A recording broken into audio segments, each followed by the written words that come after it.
अभी मैं क्या पता किसका लैपटॉप है। अरे उसका है हाँ तो फिर वो होगा ना, उसमें पासवर्ड वगैरह होगा ना। बस इतना भी खुल जाए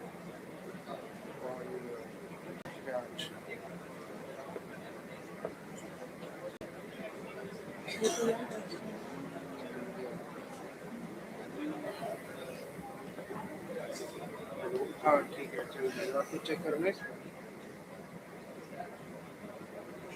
क्या हटा दूँ?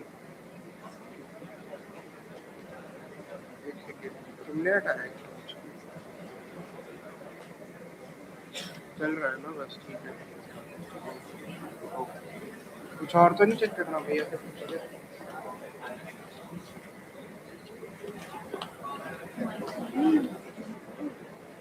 नहीं फोन जाएगा।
Good afternoon, everyone. On behalf of the students, faculty, and Corporate Relations and Placements Committee of IIM Ranchi, it's my privilege to extend a warm welcome to our esteemed guest, Mr. Murali Krishnan Nair, Chief Technology Officer, Cybersecurity, Cloud and Infrastructure at US Technologies.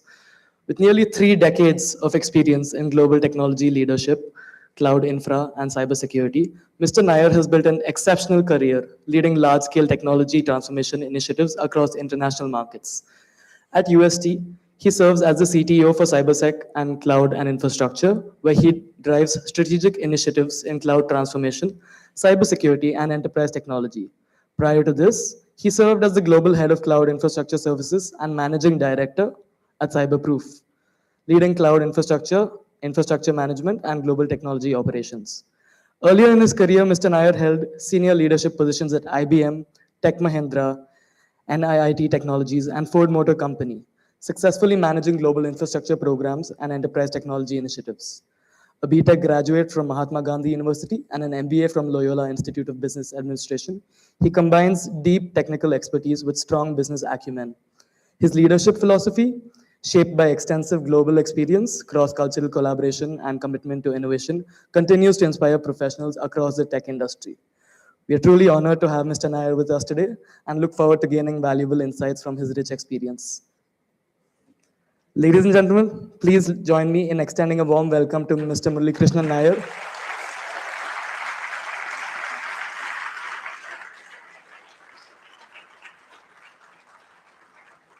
Stage is yours, sir.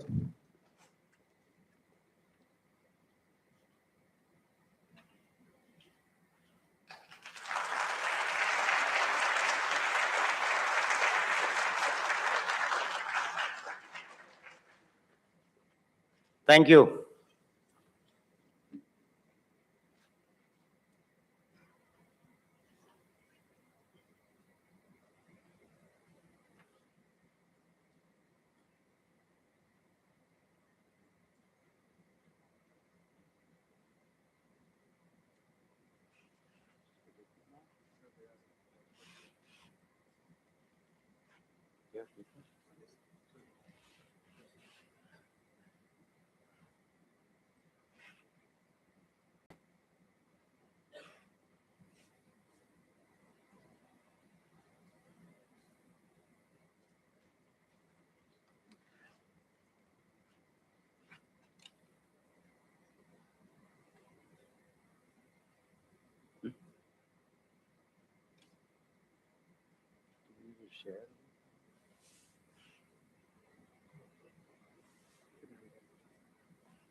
Good afternoon.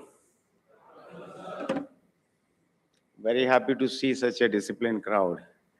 When I was thinking about addressing students, I was thinking it will be a little noisy, but thank you. You are all well dressed, well disciplined, very serious about the session. So thank you for that. Uh, as they introduced me, my name is Murli. I run the cloud infrastructure and cybersecurity in UST. I've been in the industry for close to 30 years now. Spent a lot of time with IBM, and then about 12 years with UST. All through my career, I was into cloud infrastructure and cybersecurity. So what I want to focus today is when you talk about AI, I want to go a little deeper and tell you what is actually AI and what is running AI. right? It's very important for you to understand that, because that is where the businesses are focusing, and there are countries who are investing heavily in building that capability. AI is not developing an application. AI is that power which you have in IT, which helps you to build scalable, reliable, meaningful AI. Uh, as I moved through my career, there were different types and levels of technology transformation I have seen, I have experienced after I started working, right? So when we started in the 90s, Y2K was the first bigger wave which came in IT. I don't know how many of you have heard of that. And that was the problem which was with the two-digit date in mainframe programs. And we all believed that 1st of January 2000, the world will come to a standstill. So a lot of program changes happened those days to correct the dates. We thought the banking systems will collapse, the lifts will stop, trains will stop, but nothing happened. But that actually created a global IT a boom, right? So that's also, it's connecting now. It's coming there. So that's time most of us in my generation have actually started getting into global IT and global customers. Then we saw a larger wave in replacing mainframes. We went into, thank you. Is it working? Okay. Yeah, then the world went into replacing mainframes, which is still not done fully. It's not possible to do also, because the mainframes, because of the size of its processing, it runs most of the large banks, it runs most of the airline systems, the ticket booking, the cargo handling, a lot of that, which we couldn't actually take out of mainframe. But moving from mainframe to a client server technology, where you have a server in a data center, you have a desktop or laptop which you use to connect to the application, that was the bigger transformation after that. Then came the web-based applications, where the thin clients came, because you are not keeping the application code in the endpoints. You actually move that completely to the server. So you have a web page through which you can open the application. A lot of that is still running, right? That is where we did a lot of changes using Java, .NET, all of that. And that was another technology change. Then came cloud, and cloud in the past 10 years have done a lot of transformation across the globe. And cloud was also allowing IT to scale. The businesses which we were using standalone data centers and running applications, and they want to expand. If there is a company based in US, they want to expand their operations in Europe. It was too difficult because their systems were hosted in a data center in the US. But with cloud coming in, it became global. You can also have a startup of your own. You start here, your business application can be in the cloud, you have a global reach. And we have seen a lot of those platforms coming up, social media coming up. It's all because of cloud. So cloud has actually done a lot of positive things, a lot of transformation to the industry. But as per Gartner, there is less than 50% of the workloads which has actually moved to cloud. A lot of that is still sitting in standalone data centers, so which is still going through that transformation. It's not fully done. We think everything has gone to cloud, but it is not. That's not the case. Now, as companies looked at moving to cloud, one of the other major considerations the CIOs had was, I will move away from my CapEx to OpEx. So if I am talking too much of technology, let me know. But I thought you need to understand these details to actually appreciate what is AI. So CapEx to OpEx was when you had standalone data centers, you have to own the data center, you have to buy devices, and those devices will have 3 to 5 years lifetime. You have to buy licenses like Microsoft, Java, all those licenses. Everything you have to buy, it's all CapEx. But when you move to cloud, you are only leasing the cloud space, you are only paying based on your consumption. every month, right? So you move to OPEX. Now, what happened is when companies actually moved from CAPEX to OPEX, they realized that the cost of running an application is becoming too high. It was less when they had their own data center. It's like I'm running this application in my own center. Now I am using an AWS or Azure or GCP cloud and running it. The bill I am getting every month is much higher than what I used to spend every month in my own center. So what we did is we started FinOps. FinOps is to understand where the money is spent in cloud and how do we optimize that and reduce the cost of cloud. So as management students, you need to understand this part of the business, right? FinOps is not a small amount of money. FinOps talks about tens of millions of dollars every month large companies give to Amazon or to Microsoft or to Google.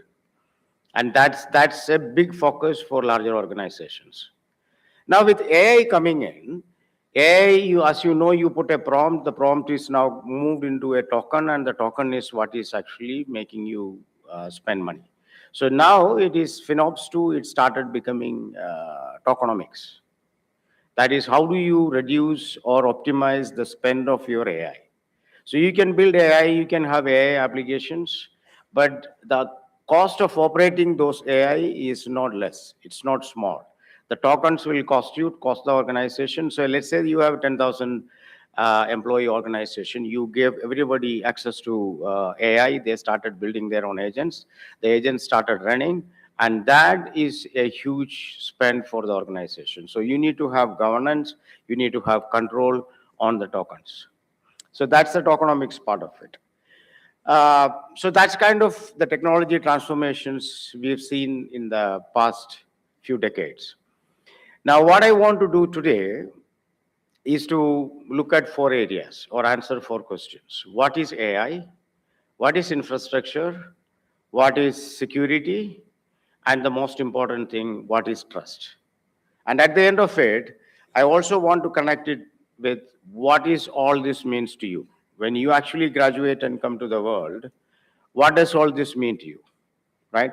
So that's what I am trying to do.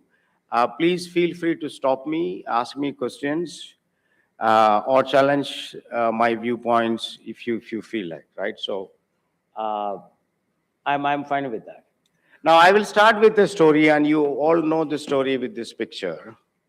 And this is the beginning of the great Kurukshetra war, right? Arjuna is in the chariot and Krishna is the charioteer, and Arjuna is standing still. With all the skills he has in the world, he is not able to move. Now, Krishna never fought in the war. He didn't pick up any weapon. But what he did is, he drove, he advised, he guided. That's what he did. But the action and the accountability of that action was with the warrior who is Arjuna. Now, if you keep this image in mind and consider AI as your charioteer, your partner in your journey, and that is what AI is going to play. The charioteer which will drive you, it will guide you, it will advise you. But the accountability of the actions, that is still with the human, right? So I want you to keep this image in mind, and then we move on. Now, coming from this mythology, this is something which most of you must have done today, and you are doing it on a regular basis. So you go to ChatGPT, you go to Gemini, you go to Claude, and you type a prompt, maybe for your assignments, maybe for some of the reports you want to create. So you must have done that today or most of these days, right? So now, what happens when you click that button? That's what I wanted to dig little deep into what is AI. So 2 seconds, right? Typically, it is 2 seconds for the system to come back on your screen and give you an answer, give you a report, or even create a presentation for you. And now what happens? Have you thought about what happens when you click that button and what happens in these 2 seconds? Anyone? Okay, let me walk you through that. So what happens is this shows the flow of information and how that is getting processed. So from the left, if you see, the prompt leaves your laptop and it travels through the network and it gets into an AI data center. And these are huge data centers, probably the size of several football fields. And it gets into a GPU cluster. All of you know about GPU? Okay. It's a graphic processor, but that's the processor which runs AI. I will talk a little more about that in the coming slides. So it gets into a GPU cluster. Now there is an inference module which actually converts your tokens. So your prompt is now changed to tokens. And the tokens goes into the cluster. It is processed by a model, which is language model. You have LLMs, SLMs. The language model processes with billions of parameters. It's not searching small, it actually searches through whatever it is learned through that billions of parameters. Then it comes back and then the answer is coordinated and the answer travels back to your laptop. And that's what you get in 2 minutes. Now, what I do is the business of running all of this. And that is a business you don't see outside. But that's the most critical. Now, when you actually talk about AI, AI is not that app which is sitting in your phone. AI is this. And this is the power which nations are trying to build. India is investing, US is investing, China is investing, every country is investing to build this processing power. And this is the most important part of AI. You can have applications front-ending, you can have interfaces, you can have chatbots, you can have voice bots talking to you from AI, you can build all of that. But without this, the processing power you see here, and without you have the right network and right cooling systems, right amount of power, these are actually very high power consuming data centers. So without that, which we call overall the AI infrastructure, without that, you will not be able to run AI. And you don't see this outside, right? This is not something a user will see and experience. This is all on the back end. This works on your back and helps you process AI prompts and then helps you with the answers. Now, this is, I just want to connect to this with something which we did in India, right? And you know, maybe the picture will tell you what this is. This is the Mahakumbh Mela, right? 660 million people attended this in 45 days. Now, when the world looks from outside, they see faith, they see crowd, they see colors. But what is underneath running it? There were about 30 pontoon bridges built, 200,000 temporary huts built, power lines, water lines, sanitation, an integrated command and control center managing the crowd. So what you see, what I wanted to tell you from this is what you see above earth as the miracle, there is a larger infrastructure running underneath to make it really happen. And that's exactly what is the case of AI also. What you see as AI, what sometimes we are surprised AI is thinking about this, it is also considering things which I have not even thought of. It's because of the infrastructure which runs on the back.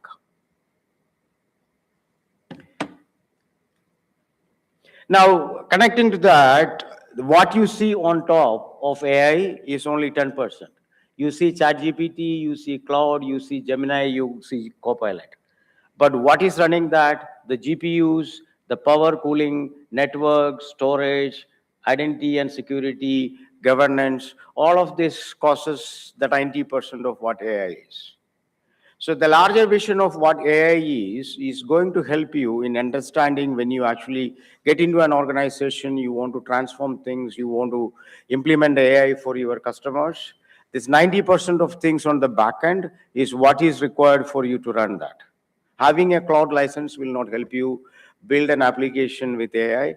You need to have, where are you going to host it? Do you have the right infrastructure? Do you have the right governance? Do you have the security on AI? That is very important. Now, how do we see this AI? It is actually very simple, right? Now, Okay. The best products in the world, they actually cover the complexity. Now, what you see as interface for AI is very simple. You see a text box and a button, right?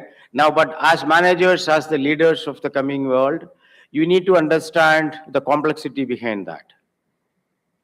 It's not just to appreciate the simplicity, you need to see what is really making it work and work with that complexity and understand the complexity of building.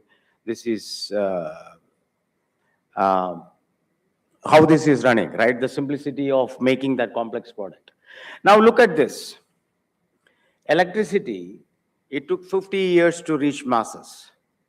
Now internet took about 20 years. Smartphones took about 10 years. Now ChatGPT, to reach 100 million people, it took just 2 months. Just 2 months is what it took to reach 100 million people. And that's the speed. And this is the first time in the history of humans that a technology is reaching into masses at this speed. 2 months to reach 100 million people. Now, once a technology reaches to the masses at this scale, now if you look at in a week, about 800 million people are connecting to AI tools today. And there are billions of prompts every day. And it's costing a lot of power. As I said, it's 1/3 of a watt hour for a single prompt to be processed. And billions of that is getting processed every day. Now, when you have a technology, it is no more a technology, it's a utility. It's like electricity, it's like water. Now, when you go to an organization tomorrow, you don't ask whether you use electricity. It's a utility, and it's been used everywhere. Now, tomorrow, when you actually get into an organization, you don't ask whether you use AI, because AI has become a utility. So wherever you are going, wherever you are planning to build your career, this technology has already reached there.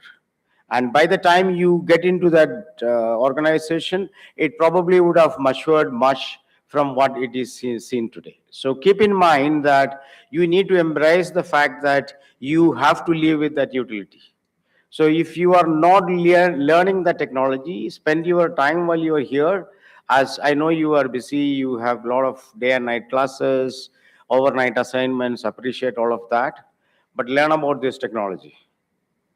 And I'm not looking at you to become a programmer of AI, but you need to understand what it can do, where it can be used, and what is the larger capability of it from a management perspective. And while this technology is maturing, it is not difficult to build an agent today. Now, you can use prompts to build an agent. An agent for you to build your assignments, an agent for you to do some difficult calculations, you can build on your own. You go to Claude, you go to ChatGPT, you can do that. So the technology is making it so simple for the masses to use, people to use. You don't have to be an experienced programmer to do that. So no need to learn the technology part of it, but once you understand how it runs and what are the capabilities of this utility, and understand it as a utility, you are going to live with this. So that is very important, and that is going to be required for you to become a successful leader in your journey. Now, all of you know Jensen Huang, the NVIDIA CEO, right? So in the early 80s and 90s, every computer used one type of processor called the CPU. Now, CPU was very efficient. CPU was able to do a lot of complex tasks, complex programs. But CPU had the limitation of doing multiple tasks in parallel. There was a limitation on that. Now, think of this. You have, say, 4 very efficient workers, and you are asking them to paint the whole town. They can't complete that in a short amount of time because there are only 4 people. They keep painting and painting and painting, and it goes off. But at the same time, you think of 1,000 people who are kind of doing average job, But there are thousands of them. And then you put them to this job of painting the town, they do this it much faster because there's a lot of them. Now, what Jason Hank did with two of his other friends from Sun Microsystems, they started in 93. The company was established in 1993. One of the problems they tried to solve at that point was to build a chip for the gaming industry. In the gaming industry, there are a lot of images to be processed, a lot of 3D images, and these images needs millions of pixels to be processed, colors, shades, movements, a lot of things, right? So as I said, a lot of things to be processed at the same time. That's why in the olden days, if you would have looked at video games, they were actually kind of, the images were not that great. It was not moving fast. So they created this processor to process graphics. And they started with some of the processors, launched it, and that failed, and their company was almost getting bankrupt. In 1999, they processed the first GPU, which we see as kind of an advanced form today. The first GPU was successfully launched in 99. And then it was adopted by the gaming industry. It went all the way. And then when AI started maturing, all the organizations, technology companies started realizing that GPU is the right processor for us to run AI because it does a lot of things and the speed is very high. And the required speed is very high. So that is where the whole AI started depending on GPUs. Now, do you know the valuation of this company today? It's about 5 trillion, right? So that is the size in which they are growing. Now, what Jensen is saying is every company should have 2 factories. One factory which produces product and the other makes intelligence. And what does it mean? You can have a traditional factory which produces your product which you sell to your customers.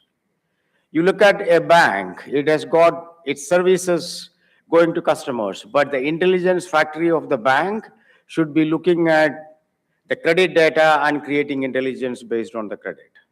A healthcare company should be looking at the health reports and creating intelligence out of that. A retailer should be looking and analyzing demands and creating intelligence out of that. So if you are not creating intelligence out of the data which you have, you are not going to exist in the coming world. So that is where he said, your data is the oil, we all agree, right? The data which you collect, the data which you have access to, you need to start building intelligence out of that. And that is where your AI is getting trained. The AI is using that intelligence, and AI can also help you process that intelligence.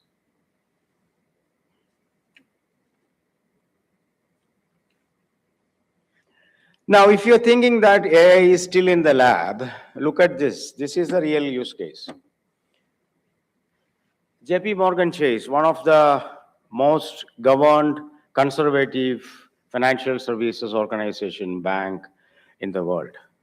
Now, what they've done is they have actually deployed AI, which reduced almost 360,000 man-hours of their lawyers in analyzing reports, and the AI does this in few seconds.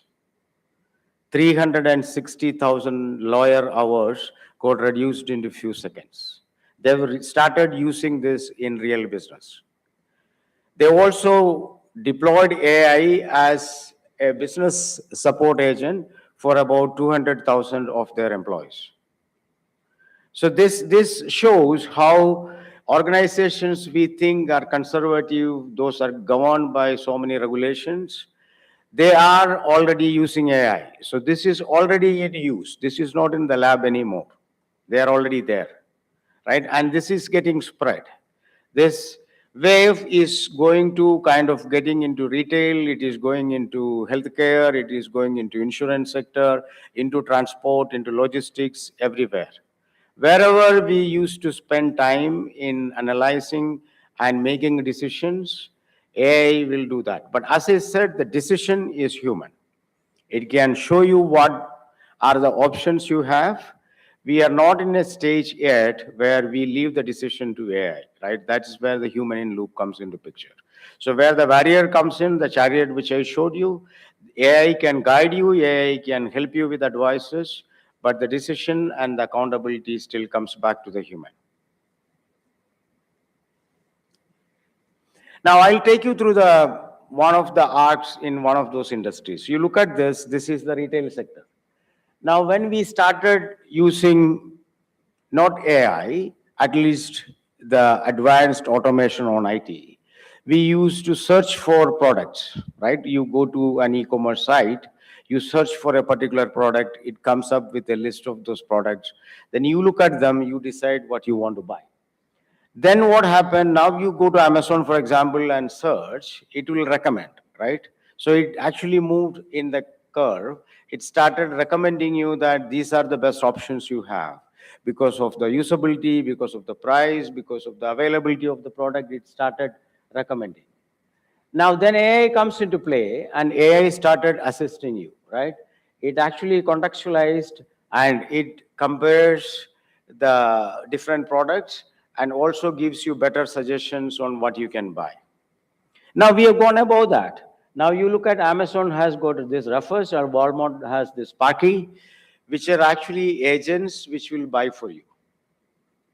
So you are not buying, you are only passing your intent to buy. You are only giving your requirements. You are saying, I want to buy this pen of this particular features, and you leave it there, the AI will order it for you. AI will make decisions, AI will order it for you. And we have come to that stage where you have the AI which actually does the complete buy for you, the purchase for you. Now, as students of marketing, you need to also think about when AI becomes your customer, your buyer is going to be an AI agent. Now, how will you position your advertisements? Now, today, the marketing, the advertisements, these are focused on humans. You are trying to convince somebody's thinking to align to a particular product, make certain decisions, buy this car, buy this house, buy this shirt. But now, tomorrow, these are done by AI agents for a human. You need to convince the AI agent. Your advertisements should completely change. That's kind of the transformation which is coming into the industry, right? So the systems you are going to interact with, those are not humans alone. That's a mix of human with agents. So think about this. How will you have the new world advertisements for agents, for you to convince the agents to do this? Now, here is kind of the history of economy, right? The old economy, the factories made the products. Then we moved to cloud. Cloud made software. Now, infrastructure and infrastructure build the intelligence. The flow which I took you through, there you could see that the AI data center, and that is where this intelligence is built.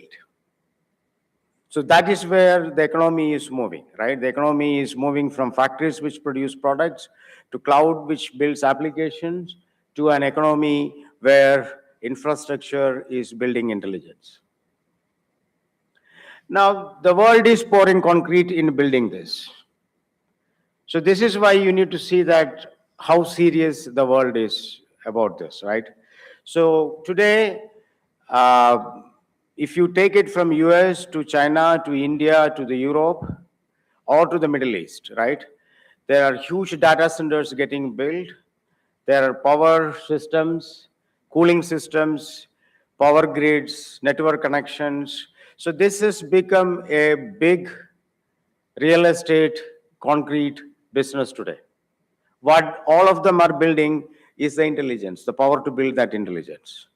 And today we also know with the social, political situations around the world, every country is thinking about sovereign IT, sovereign AI, sovereign systems to run from their own country. And if you deal with the banks in India, there are directions that the data should stay in India. And India is also coming with the DPDP Act, right? A part of that is already released. So that puts a lot of control on the data which you touch.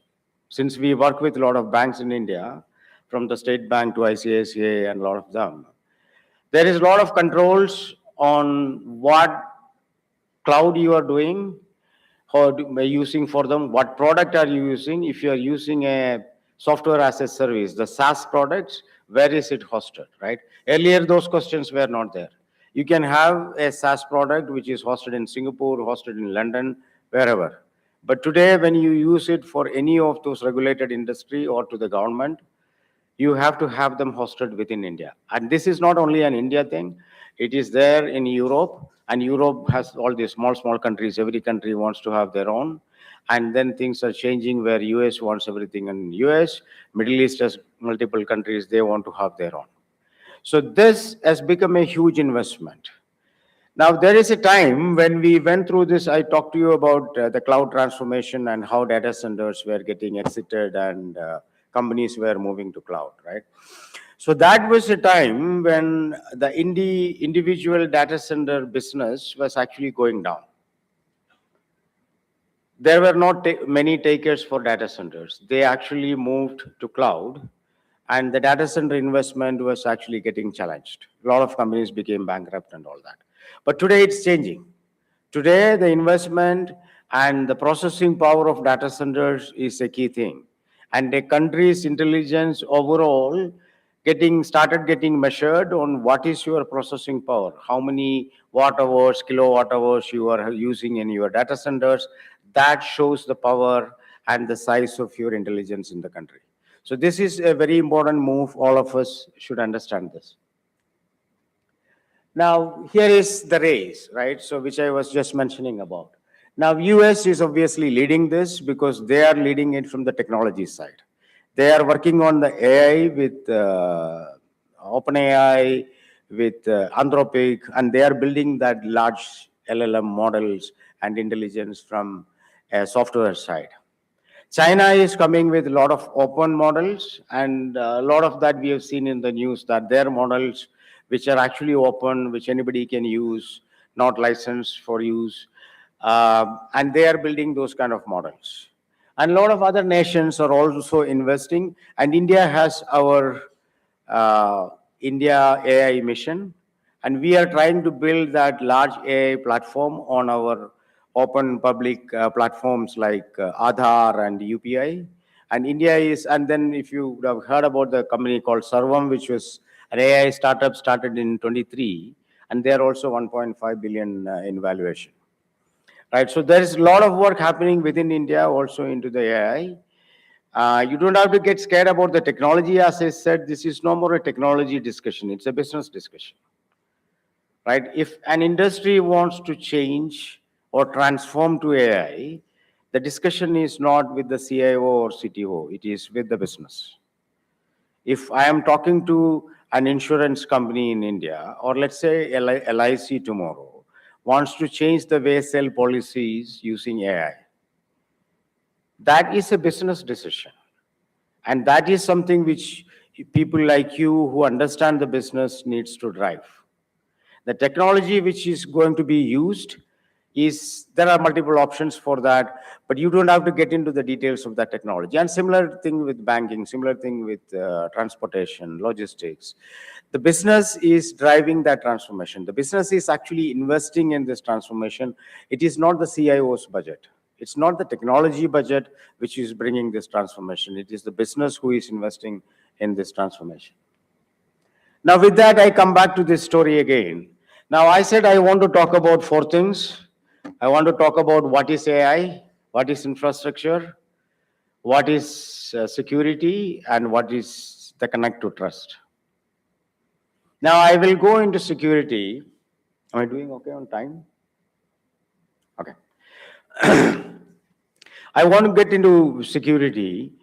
So I hope I have not confused you with what is AI and how infrastructure is building that intelligence with AI. I can take some questions at the end, probably try to clarify it more. Now, coming back to this Mahabharata, the deep fake which we see, if you look at this, the deep fake first happened 5,000 years back. So when the war was going on, Pandavas were losing because Dronacharya was holding the fort for Duryodhana. And they wanted to get Dronacharya eliminated, and there was a plan put. So there is an elephant, they named the elephant Ashwathama, and they killed the elephant. And Dharmaputra, who never says a lie, He tells Drona that Ashwatthama is dead. Ashwatthama hata Kunjara. The Kunjara was at a lower tone. Kunjara is the elephant, right? He said Ashwatthama is dead, the elephant. Now, this is a trusted voice. This is a trusted message. There's nothing to doubt about this. So what Dronacharya did, he laid down his weapon and he got killed. So this is a manipulated truth. So today you see the technology is same, technology is new, but the technique is old. So that's what you see in deepfake. Now I'll take you through some of the use cases in deepfake. Now this is the uncomfortable symmetry. Now what is happening is when AI, which I was celebrating all this time, that AI has all this power, AI can do wonders, AI is taking us to the next world, it's available for the bad actors. It's available for the cyber attackers, right? So whatever AI can do for a business, the attacker can use the same AI to break into that business. They can create attacks which comes in 1,000 forms at any point of time and break into the business.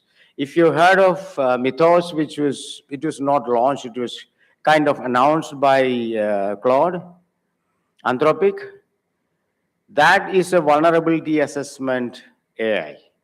So when you do vulnerability assessment in cybersecurity, it actually breaks into systems and say there is a hole, right? How do you find vulnerability? You have to, if there is a closed door, you will try to open the door. And if the door opens, you will say, look, this is not safe. So it's through cyber attacks. So what this Mythos does is it actually uses AI and breaks into companies and tell you that there are these millions of problems in this company. But the tool is so dangerous, so they have not released that to the public. They're saying that if this goes to the bad hands, none of the cyber security systems today in the world will be able to stop the bad actors. So that's what I'm calling the uncomfortable symmetry and where the power is moving to the bad actors. Now, this is a real life incident. There is a video conference in which an employee of a bank joins with the CFO, and there are a few other colleagues in the video conference. And there is a discussion, and the CFO says 25 million transfer from this company to another company. And this person does that transfer, and then you know what happened? The CFO was a fake. And other employees who were in the video conference, they were also fake. The only human, real human in that video conference was our guy who did this transfer. So seeing is not believing. You can see a person, you can see or hear the voice, you believe that it's the same person I know, but that's not going to be the case. Now, this is how the cyber attacks are becoming so simple. 4 weapons, right? You see the deep fake. Now, as I said, you don't have to be a programmer. All of this is available for rent. You can buy this. Now, deep fake on any person with any voice, perfect. You can buy that. Look at AI phishing. Perfect personalized attacks emails, right? It will show that the mail comes from me to you, for example. It will have similar message like how I write my English. It will all be perfect. It is available for sale. Prompt injection is you actually turn a firm's AI agent against it. You manipulate the agent and make the agent to work against it. And you can also data poisoning. That means you corrupt the data in which the AI is learning. So it thinks that it is learning the right things, the right set of things, but the cyber attack can actually spoil that data and make it learn wrong things. So these are things which are available in the market. There are many of this. So if you heard of this ransomware for, so it's called ransomware as a service. When you say software as a service, there is also ransomware as a service. That means if you target a company, you can go to darknet, you can buy ransomware, the software to create ransomware attack. You can use that. They open the door, they encrypt the servers, they create the attack. They even negotiate with the end company to get money for you. So it's a complete service. It's available. So that's how this market is running. Now, if you look at the business, which happens in the darknet, connected to cyber attacks and all these services, that's multiple times, probably 10 times, 100 times more than what you see in the real internet.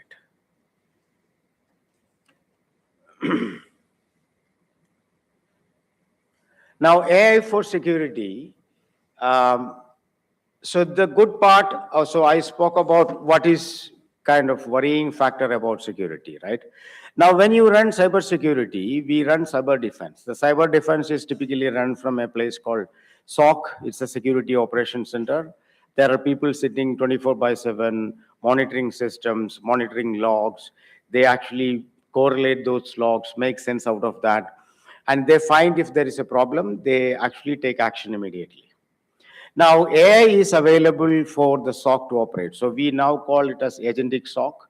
Instead of humans running the SOC, the agents, we started deploying agents which can actually monitor and take actions immediately. So that's a good part of it. So that is where we use AI for security. Now, there is another part. There is security for AI. So we saw some of those problems in the previous slide. When you have AI agents, those AI agents are also becoming vulnerable. They are getting attacked. So how do you fix that? So when you actually run a large enterprise, you need to look at both. You need to have AI for security, use AI to run your organizational security. At the same time, you also use security for AI.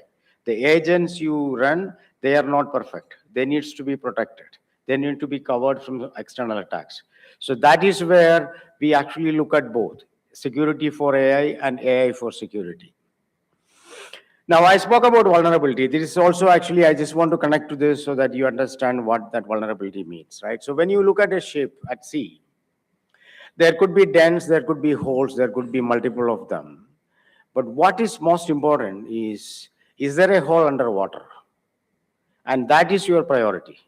Typically, when you look at any enterprise, you will see there are millions of vulnerabilities, but not all of them a real problem or a real business issue. You need to actually understand as leaders, as managers, what is the vulnerability that is making a real business problem for me. And those are the holes in a ship which are underwater. And those holes can sink your ship. So fix those, spend your money, spend your time in fixing those. And the ones which are above water, yeah, if you have time, if you have money, you can do that maintenance at any point of time.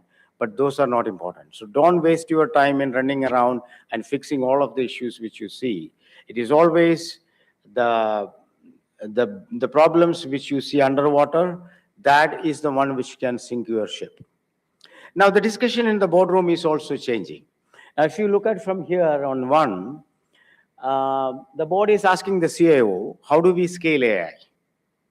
The question is coming from business. The question is coming from the board that, okay, now we want to double, triple our revenue. Now, how do we scale AI so that we expand our business? And when it comes to the CFO, the question from the board is, how do we monetize the AI? Okay, now you are asking for so much of investment, the business is agreeing, the business wants this, how do we monetize that? Right? That's the question going to the CFO. Now, what is the question coming to the CISO, which is most interesting? How do we trust AI? So this is the trust part of it, and I want to get into this from here. Now, the point is, out of these three questions, if the third question is not correct, the first and second doesn't make any sense. Where you scale AI, where you are trying to monetize AI, but your AI is not trustworthy, then the first and second doesn't work. So what is most important in this whole game is to make sure that your AI is trustworthy. That's moving from security to the trust part of it. Now, here is the last time I'm bringing the story of this chariot. Now, think about this. Why did Arjun give the reins of his life to Krishna in the middle of the war? And that's trust. And that trust is earned through his life. It's not suddenly built. It's through multiple incidents, multiple points at life. Krishna was there to support them, and he actually built that trust. And that is the trust which gives the reins of his chariot to Krishna. So that is how, when you actually look at where the trust comes from, right?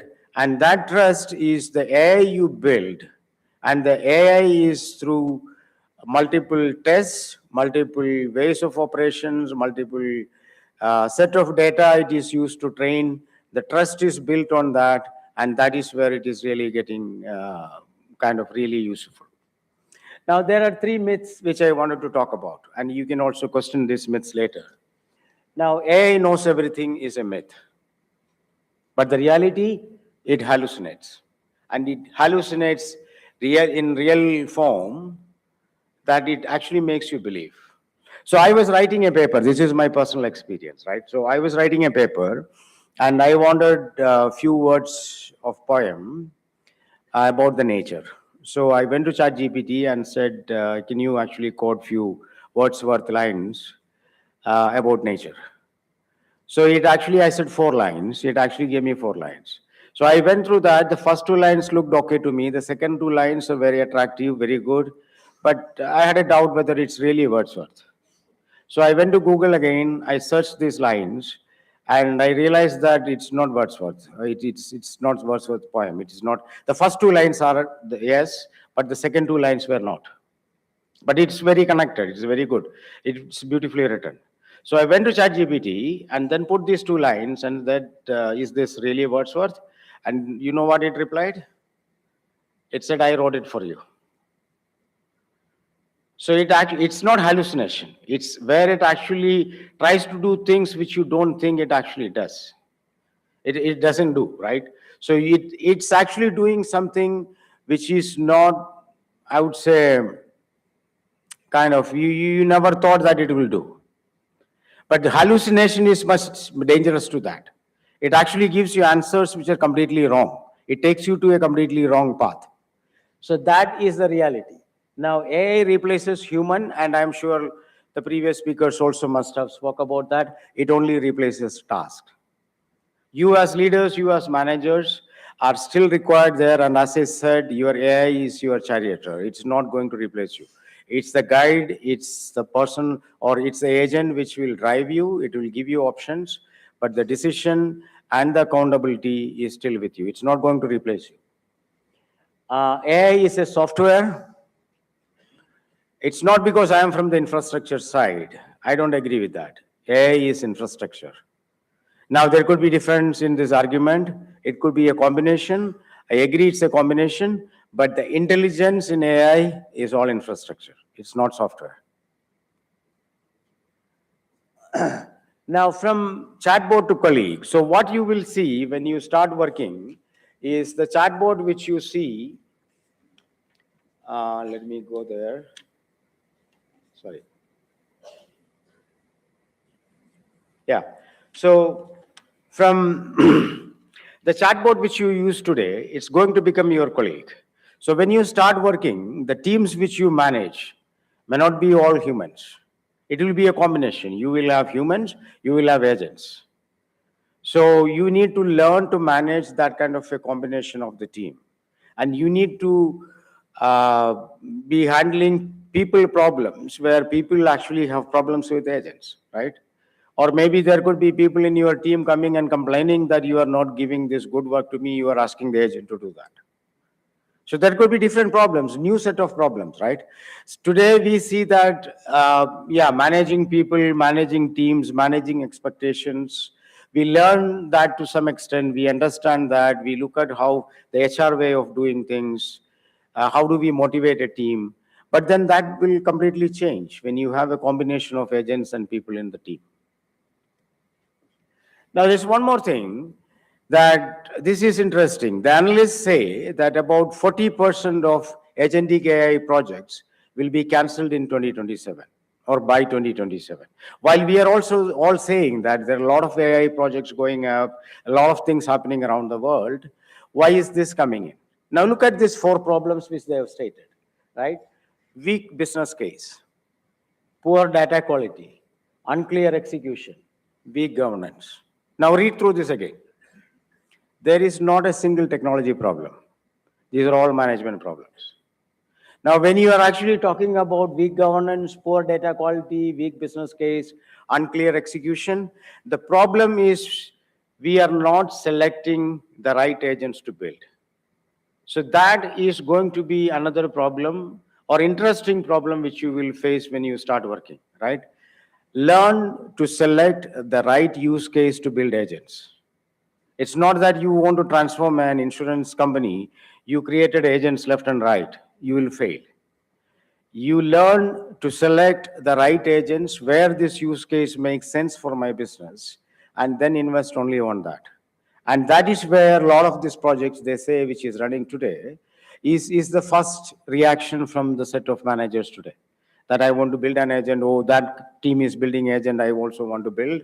Everybody is jumping into this, and then these projects will get cancelled at a large scale. Now, the World Economic Forum says there will be about 170 million jobs created by, I think it's 2030? 2030, yeah. And 92 million will be reshaped. It's not getting cancelled, it's not getting displaced. It's getting reshaped, right? Which is an interesting thing to notice. That is where I was saying AI is creating opportunities. Every technology wave, we have seen new opportunities getting created in a different form. So that is a skill we need to learn, right? These jobs today are new set of jobs. These are managers who actually are required to drive AI initiatives. These are managers who can actually manage operations with AI. These are managers who can manage a team of humans plus agents. These are new types of jobs, right? So these are new things which are coming up. So AI is not canceling jobs or reducing jobs, it is only reshaping jobs. Now here is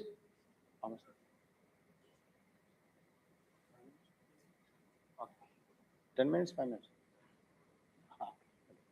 I'll make it quick. So this is one formula you need to remember, right? This is a multiplier. The business value comes from AI into data, into infrastructure, into security, into governance. And that's what making the business value. And remember, this is a multiplier. It's a multiplication, right? Any one of this becomes zero, your business value becomes zero. If you have the best-in-class AI, but the data is zero, your result is zero. If you have the best-in-class data, but you don't have the infrastructure, your result is zero. So this multiplier, all of these layers are important for you to get the right business value. Now there are, I don't know how much time I have. These are 5 of the futuristic statements I want to make. Every employee has a personal AI agent. Your company's agents negotiate with your supplier's agents. Most new software is written by AI. Every cyber attack and every defense uses AI. And the last one is the most interesting one for me. Trust becomes a KPI. And this will get reported next to the revenue for every organization. So think about this. If we get time, we can talk about this as we come in. Now, what we did is, now I just want to talk quickly about what UST is doing. We partnered with the Frontier in Technology, we partnered with Anthropic, the company which is primary building company for AI, right? It's OpenAI and Anthropic. So we partnered with Anthropic. There are 2 reasons. One is the Frontier Intelligence. They have the best-in-class technology built for enterprise use. And the second thing, safety before scale. So we want to make sure that the AI which we build and we take to the market is completely safe and secured for our customer, and ethics plays a big role here. And that is the philosophy in which Anthropic is built, and that is why we partnered with them. And as our CIO is saying, our alliance with Anthropic reflects UST's commitment to help our customers navigate through the AI landscape. And now, what is that we are doing? We are training about 20,000 people in the company. We are building AI platforms, and we are transforming that. Now, what is in it for you? I said I will connect it back to you. And we are looking at people with managers who use AI daily and trust and governance mindset and speed of learning, right? Now, there is more opportunity for all of you. It is not going to be less. Its only thing is, If you stay away from this technology, you will get isolated. You need to spend time in learning this, read about this, debate about this, go to the technology companies' websites, blogs, understand about this technology more, right? So that is where it is, and UST is always open to look at good managers who got this AI flavor and the governance mindset. Now, this is my last slide, and I want to close with this slide that technology doesn't change the world. It's the people who use that right. And I'm confident all of you have that skill and you are thinking in that direction, right? With that, thank you so much for listening to me. Thank you. Do we have time to question?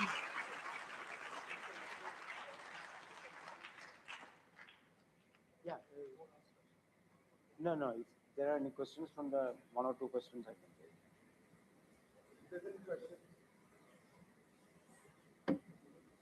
I don't know whether I confused you with technology.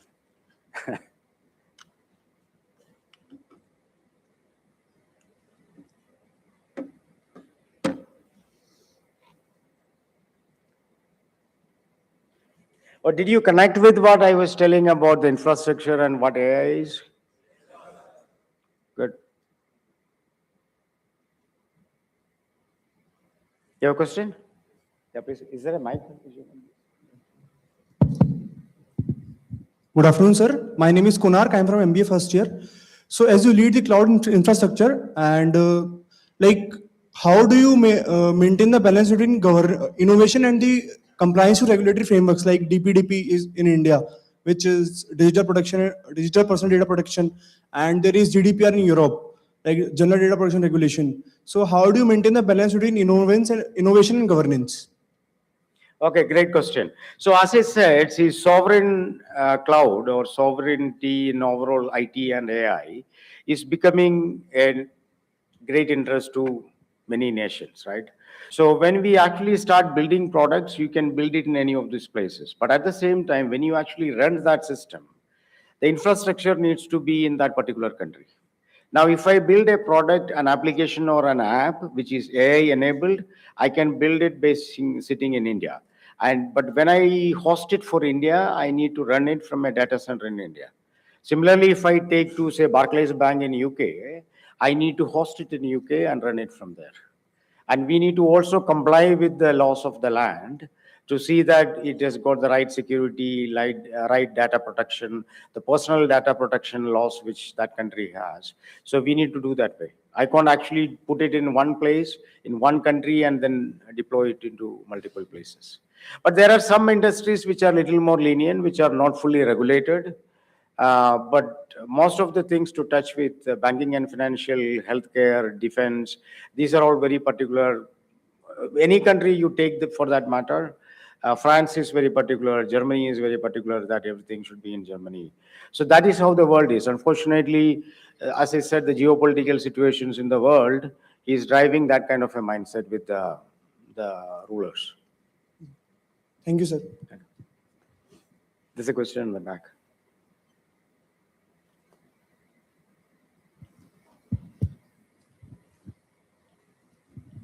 Hello, sir. I'm Supranshu from MBA BA. So, sir, my question is: everyone is talking about large language models, but my curiosity was like, does SLMs have some use case? Like, for example, tasks which require real-time processing and models like which run on like 8 billion or 14 billion parameters and use quantization. Does they have any use case? And my other question is like, how long do you think high bandwidth memory prices will take to stabilize? We are already seeing like exorbitant rise in prices of RAMs and like GPU due to the memory shortage. Yeah, a good question. See, the first one, LLMs are expensive to run, and LLMs are not required for every use case, right? When you run agents, most of the cases runs in SLMs. The reason is an agent is for a particular task. If you take an operation, for example, right? I'm monitoring a set of systems. I'm monitoring an application, for example. The agent does only that. Then if you have an agent which needs to triage a problem, that is another agent which does the triage.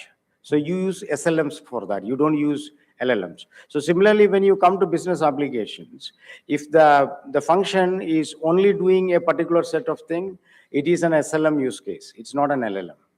LLMs are required when you have large set of data, primarily for querying a large set of data. When you are using a set of lawyers' documents, for example. Now you need to bring a set of reports based on thousands of lawyer reports. Those are probably LLMs because a large data set, you need to scan through all of this and make sense. That is an LLM. But when you have agents which does only a particular task, that's always an SLM. And that reduces the cost of running it. And it's also much faster than running an LLM because LLM has to go through all of this set of data for every small thing, right? My question, like another thing I was thinking about is if we require a specialized model to run.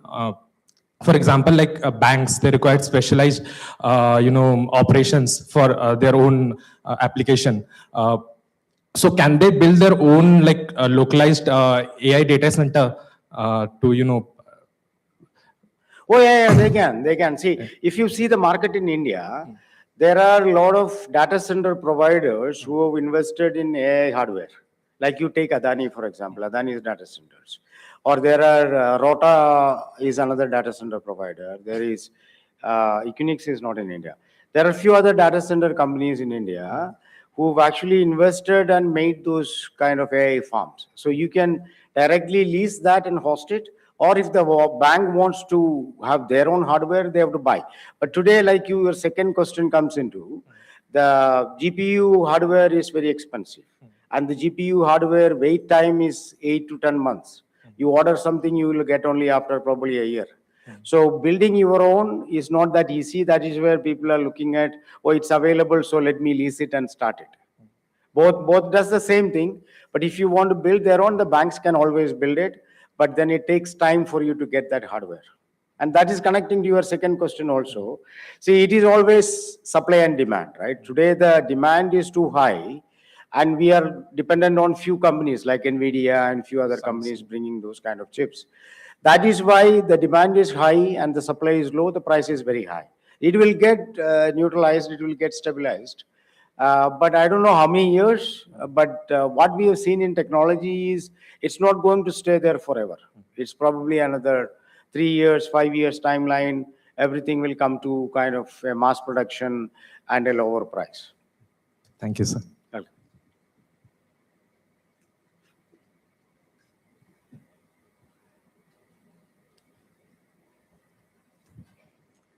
That's it? Okay. Thank you so much and all the best. Thank you.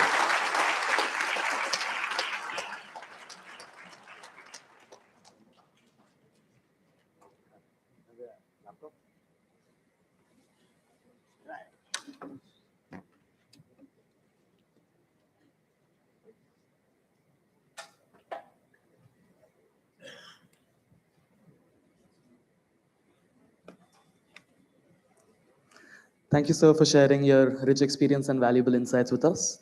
As a gesture of appreciation, may I request Senior Placement Coordinator Hari Prasad to kindly honor our esteemed speaker with a memento.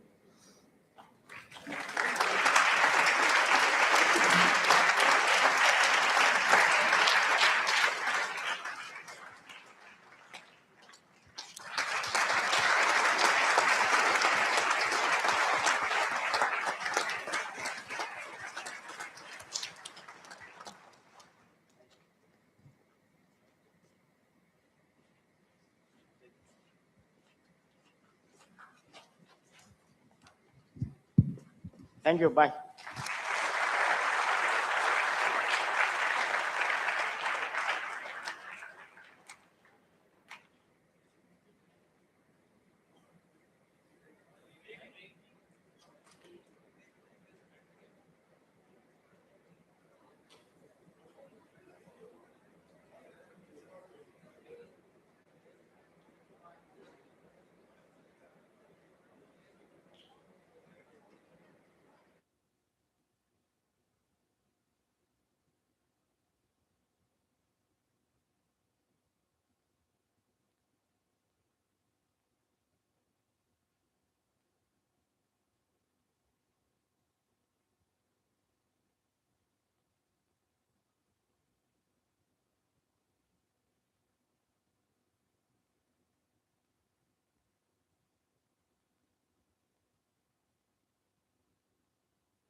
Good evening, everyone. It's my privilege to welcome our esteemed guest, Mr. Mohit Malik, Chief Operating Officer of G-Span Technologies India.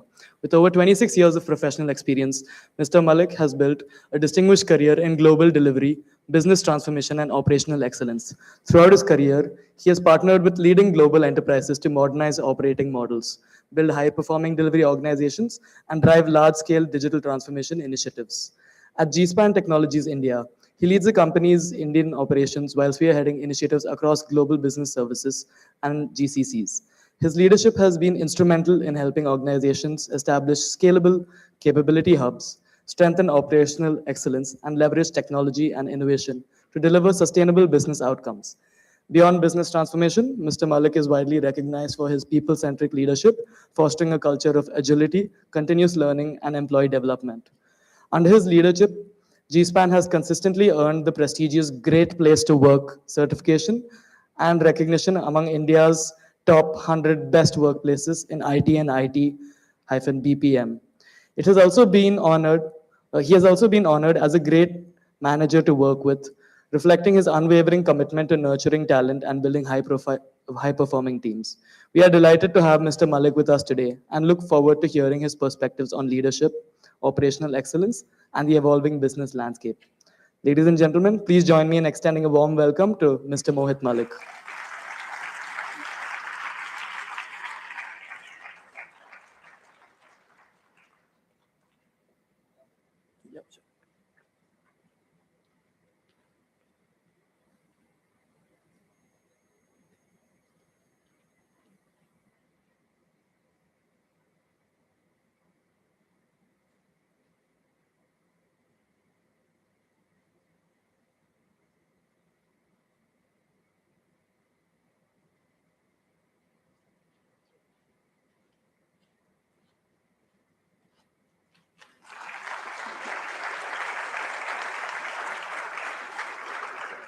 Good evening, guys.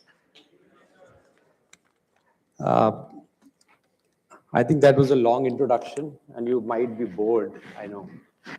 But let me take you back, right? I think this is a moment where we stand, the cusp of changing landscape in technology. And these are times where what you have is, right, you're not just using technology. You have to evolve and see how do you lead with technology. You'll not be seeing any slides. I am not a firm believer in slides. I like to work with data. But a quick show of hands, right? Since we're talking about AI, how many of you used AI today? Copilot, ChatGPT, Grok. Last 24 hours? All right. And how many of you will feel, right, that you need to use AI for ensuring that your career progression happens? Great. I think we know the problem, right? Now I'll just talk about, right, what's the opportunity here? Because AI does give us a lot of opportunity. I'll just take you back a few years ago. I have two kids, and earlier they used to come to me for finding solutions to their problems. Nowadays, I don't see them. The conversation is not about that. And if there are any faculty here, they'll probably resonate with what I'm saying. So knowledge actually has moved, right? Earlier, it was very sparse, right? During our times, we used to go to a library, right, and search for books, read, figure out, and then get the knowledge. Then it moves to be searchable, right? You have the search engine, and now you have conversations. So the kids are having conversations, you are having conversations, right or wrong, the judgment is important. But when the knowledge is so accessible, right, it is very profound, right, that how do you leverage that to the best of use and ensure that you are able to articulate it, and you are able to ensure that you are able to move faster and more agile. So Gone are the days, right, where you'll be using just search engines. You will be using AI in the coming future. So what will be more valuable now, right? I truly believe your judgment, that is important, because as you use AI, right, and I'm sure uh, most of you would have already learned it by now, it does not spit out the right information every time, right? You have to still judge and figure out. So judgment leadership, which IIMs will ensure that you inculcate that.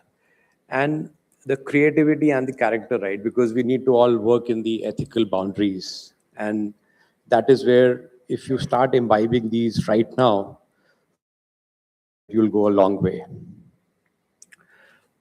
Now, a lot of people, right? I'll just tell you a very core idea to this is they'll think about AI is all technology.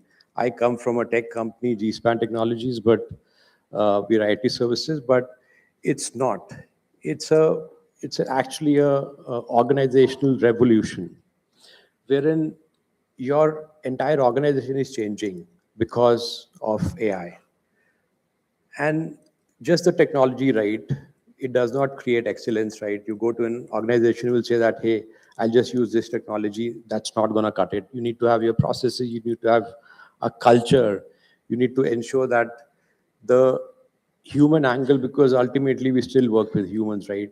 We will eventually be working with robots also, but that's going to take some time, at least in India.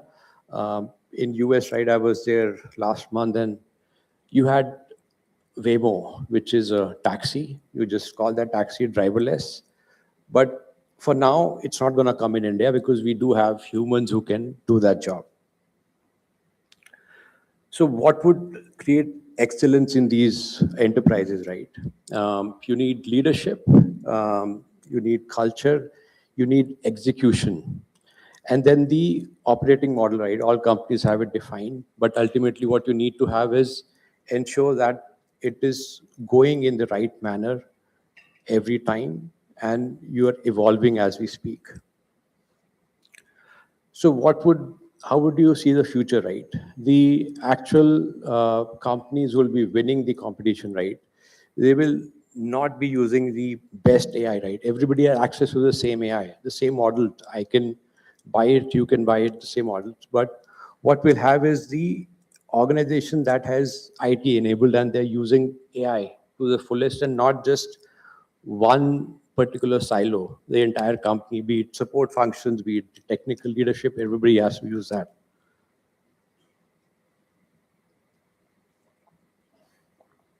So let me talk about the actual innovation front, right? When I did take you the example of my children, right? And earlier the information was very sparse, it was scarce, and then we had to figure out. So what happened is we would spend time doing that. But now in the age of AI, we have a lot more time to be more creative. I was just talking to some of your fellow students, and I was telling them about in our times, and people who use technology probably will be aware, we used to use log tables. Then came the scientific calculators, then came the computers and the supercomputers, you have AI. But everything grew with it, right? What we used to do with log tables, it got shortened with the scientific calculator. We had more time. Computers, we had more time. Now with AI, we'll have even more time. The time could be utilized for your work-life balance, which I'm a big proponent of. We absolutely need to do that. We'll have more time for our creative ventures, right? And when we become more creative, we will create better things. And that is what we need. That's the need of the hour.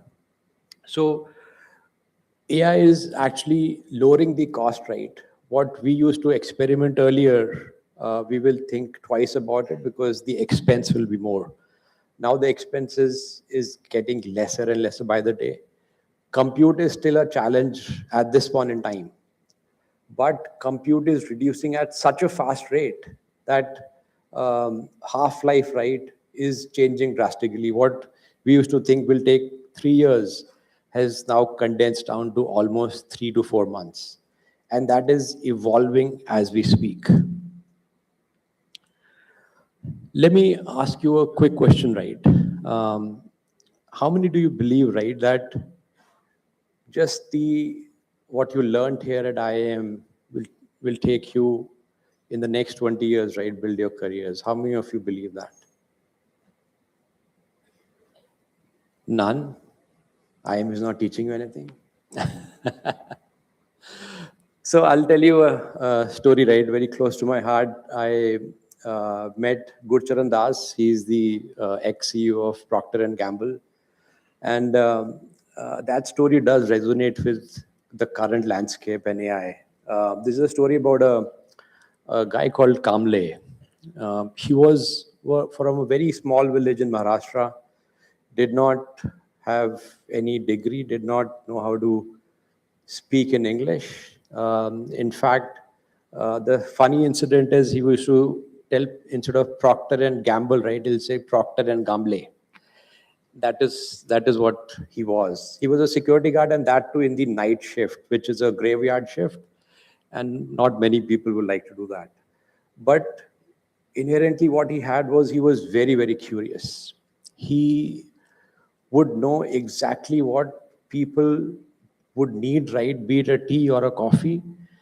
And Gurcharan Das figured out that the night shift people were more productive. And the reason behind that was this gentleman called Kamble. So again, right, he was once looking for his VP of product, and nobody was able to find, including the executive assistant of that VP. And those were the times where there was no cell phones. They were still the rotary dialing phones. So ultimately somebody said, let's ask Kamble. And Kamble exactly knew, because this gentleman was in Delhi. And he said that I got the cab for him, so I know he was to the airport and he's going to Delhi. So what happened, once, earlier there was a EPBX, and there used to be actual manual switches that you need to do switching to connect the calls. So the lady who was handling that was going on a maternity leave, and Kamble pitched in and said, I would like to handle it.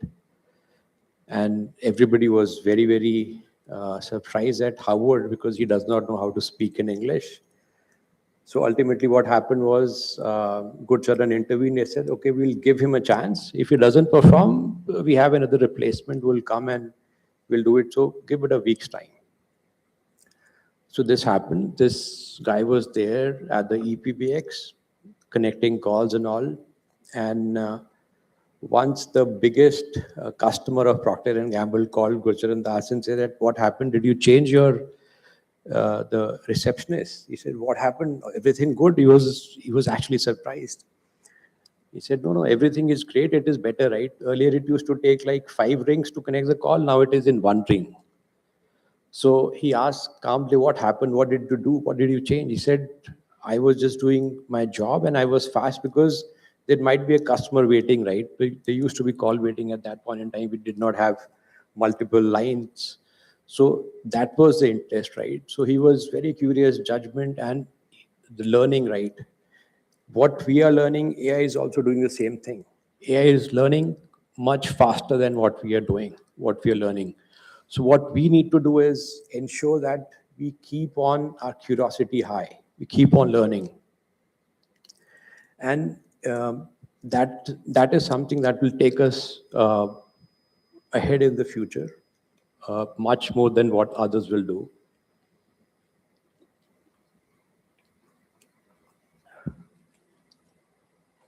So let me ask you one more quick raise of hands, right? Will AI replace jobs? No? Yes? Maybe? Okay, so somebody will raise the hand, they'll say, yes, it will replace jobs. Okay, so how much would it be, right?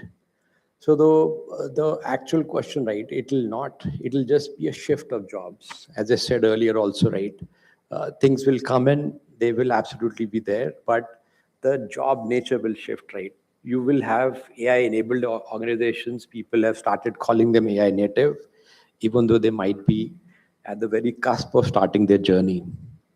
But actually it does amplify, right? What we used to do in spreadsheets, right, is just at a prompt, you can get all that data. So it did not replace the actual knowledge workers, right? It will change, it will evolve. So what you guys need to look at is how do you ensure that you learn with it? How do you use AI, right? Ask the right questions, use the right judgment, and ensure that you are evolving and ensuring you're going ahead using that tool. Don't use it just for your basic prompting, but ask questions, more questions, ensure that you get to the right answer, right? So that product mindset, earlier we used to have different till date, right? You will have project manager, you'll have PM, you have dev, architects. That is converging, right? Now you as somebody who's not from a tech background, you could still develop an application. You can very well do that. But that's the power of AI, and that's what we need to use. So we are getting more efficient as we progress. So we covered innovation, efficiency, right? But and we can do it at a scale. What used to take much more, now with using AI, we can just ensure that it is done in the next 3 weeks, 4 weeks. So that is the power of AI. So we need to leverage that. We need to use that. And that speed is important because that's the differentiator. Earlier, you would create these SaaS products. The future is not going to be SaaS, right? Future is going to be the conversational products. And that is evolving. You would have heard, right, in your MBA also, right? The last 2% differentiates your product with the others, right? It might be the same product, but the last 2% does make a whole lot of difference. Now that last 2% would include the speed also, right? The speed to execution that has always been there, but now it'll be much more in the world of AI.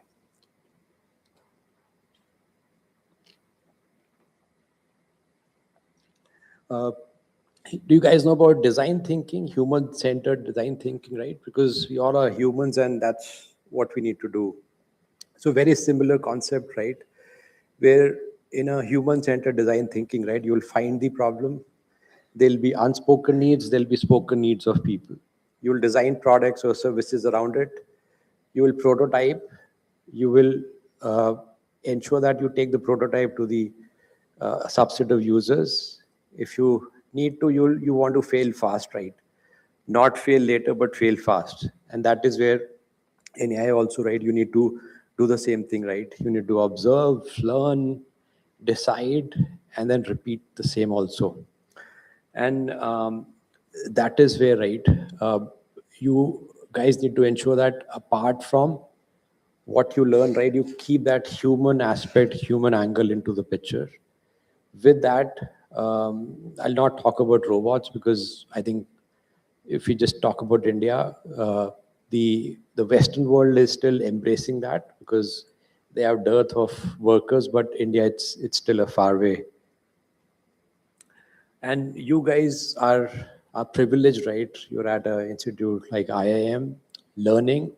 You definitely have an advantage with the others, with the MBA advantage, because AI is not just a technological problem, as I said earlier, right? It's also an organization, a people problem to solve. And that leadership skills, what you will gain here will definitely help you in your career.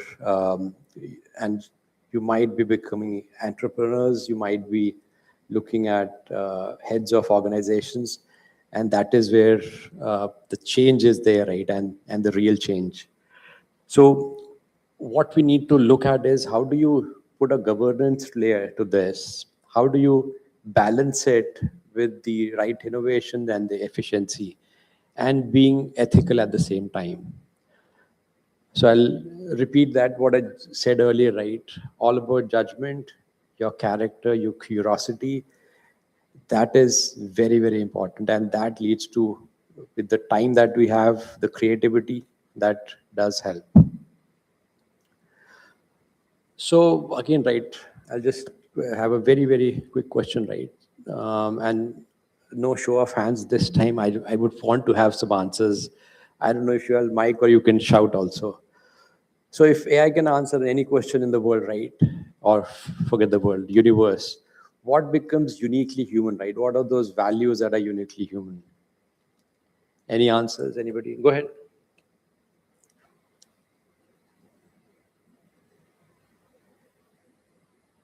Do you have a mic? Yeah.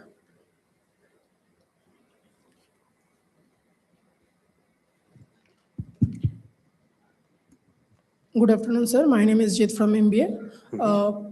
I feel that though AI can answer anything and everything, but AI can judge, AI don't have ethical values, and no have emotional intelligence, like how a human can feel. AI cannot feel these things. Very nice. So what I gathered was judgment, right? Emotional values, I'll just give a name, empathy, right? And leadership, right? And those are the things that is absolutely essential, right? And what I'll reiterate is creativity, just to add to it.